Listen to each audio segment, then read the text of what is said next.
Salut mon cher ami, ma chère amie, j'espère que tu te portes dans une forme top shape, dans un monde extraordinaire.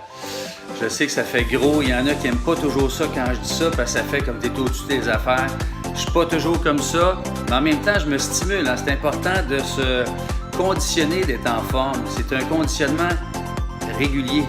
À chaque jour je me lève, je médite, je fais mes exercices, je fais des exercices dans la journée, je médite.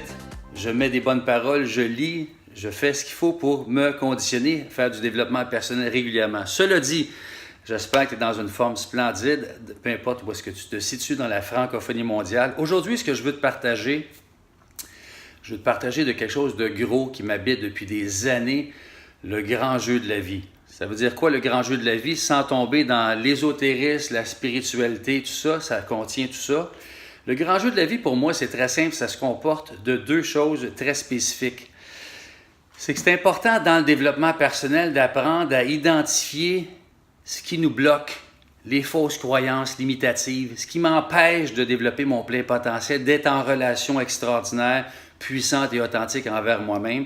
Donc, c'est important d'identifier ça pour pouvoir libérer ça, l'exprimer, le libérer, pour pouvoir retrouver le sentiment de paix, d'être bien avec moi-même. Et en même temps, l'autre chose indispensable et complémentaire qu'on oublie parfois ou qu'on fait aussi, c'est de passer à l'action, de se choisir, de poser des gestes concrets, des actes concrets pour pouvoir justement goûter le jeu de la vie, pour pouvoir intégrer, parce que juste libérer ou juste passer à l'action tout le temps, puis bouger, puis être en l'action, puis pas comprendre qu'on refait les mêmes erreurs, puis qu'on fait les mêmes processus, puis on n'aboutit pas au résultat qu'on voudrait, bien, c'est pas suffisant.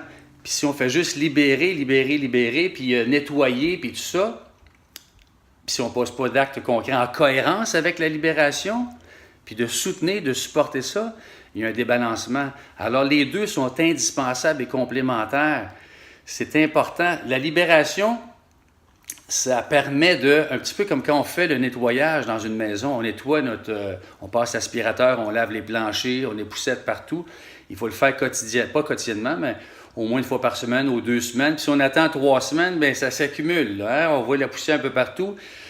Et il y en a que ça ne dérange pas. Moi, ça me dérange personnellement. Fait que ça altère l'ordre dans mon esprit. Fait que c'est important d'appliquer ça régulièrement. Au même titre que j'avais déjà mentionné, tout le monde a des ordinateurs aujourd'hui. Il faut faire des backups régulièrement, libérer de l'espace pour pouvoir que notre ordinateur fonctionne à une vitesse intéressante, vitesse de croisière efficace. Sinon, ben ça vient plus lent. C'est plus lent, puis là, tout s'engorge, il y a beaucoup d'informations, puis là, à un moment donné, ça finit par être lent, puis là, il y a des virus qui arrivent.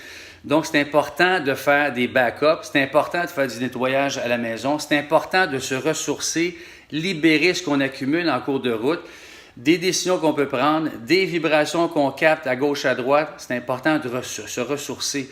Peu importe la façon, ça peut être avec un coach, un mentor, aller faire de l'exercice physique, se prendre en main, méditer, écrire, lire, se former, suivre des programmes vidéo, etc. Ça, c'est important. Et en même temps, de passer à l'action.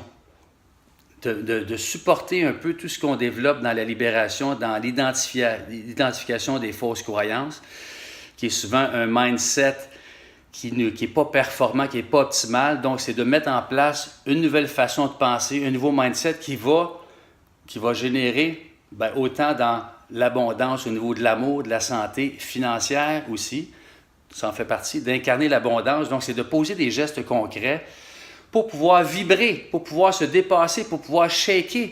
Parce que s'il n'y a pas d'action, on fait juste libérer, on demeure dans « Ah, je le ressens, je le souhaite, puis je le sens, puis je sais que ça va se placer à un moment donné », mais il n'y a rien qui va se placer tout seul. Il n'y a rien qui va se placer tout seul. Il faut poser des gestes. Et en posant des gestes d'action, là, on se réaligne et il y a des bonnes personnes qui arrivent à un moment donné et disent hey, « tu n'as pas pensé à ça parce que tu es dans l'action. » L'énergie attire l'énergie, l'action. Donc, les deux sont complémentaires, indispensables. Et c'est ce qu'on fait justement régulièrement dans les aventures Mastermind. Ces deux éléments-là qui sont vitaux selon moi. Là, à partir de ce moment-là, on goûte vraiment c'est quoi le grand jeu de la vie. Et là, on vibre, on peut incarner, on peut porter, et c'est-à-dire je rétracte mes paroles. Ce que l'on porte depuis toujours a toujours été là à l'intérieur de soi. Mais à un moment donné, on prend contact et conscience que c'est ce qui on est, c'est dans notre authenticité, sur notre X, notre couleur unique, et c'est ça qui transparaît, c'est ça que les gens aiment, c'est ça qui inspire les gens à passer à l'action.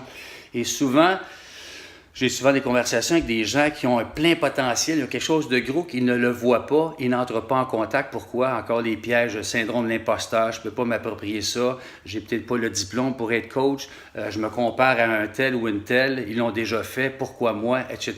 Et c'est encore l'ancien mindset, les fausses croyances limitatives qui empêchent de passer à l'action.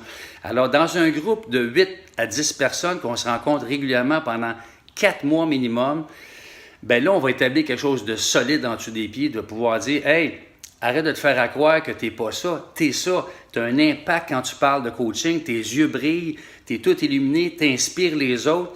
T'es une coach, t'es une conférencière, t'es une formatrice, t'es un entrepreneur à succès. » Mais souvent, des fois, on se fait à croire parce que pour toutes sortes de conditionnements, on n'a peut-être pas toujours l'environnement idéal autour de soi et c'est ça qu'on vient chercher en groupe.